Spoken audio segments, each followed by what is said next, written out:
ఎవరు పాడవద్దు, ఎవరు అలా నాలాగా తిట్టద్దు, ఒక మెసేజ్ ఇవ్వడం కోసం ఇలా చేసాం అంతే. దానివల్ల మీరు ఇలా అవుతుందని మేము ఎప్పుడు అనుకోలేదు. Sorry. Thank you this opportunity. మేమందరం ఫుల్ ఎంటర్టైనింగ్గానే తీసుకున్నాము. You don't need to feel sorry, but you are very responsible. మరి ఒక్కసారి వెంకటేష్ గారు ఇక్కడ ఎదురుగా ఉన్నారు కదా, అనిల్ గారి గురించి. అనిల్ సార్ నాకు ఇంత మంచి ఛాన్స్ ఇచ్చారు కదా, ఆయనకి నేను ఎప్పుడు కొరికి కొలిగేత నీళ్ళు కొలిగేత.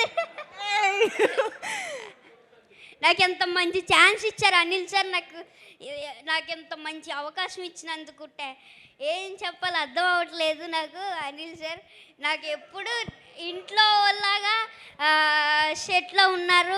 ప్రతి ఒక్కళ్ళు నాతో బాగా ఎంటర్టైన్ చేసి నన్ను అందరితో బాగా ఎంటర్టైన్ అవ్వాను.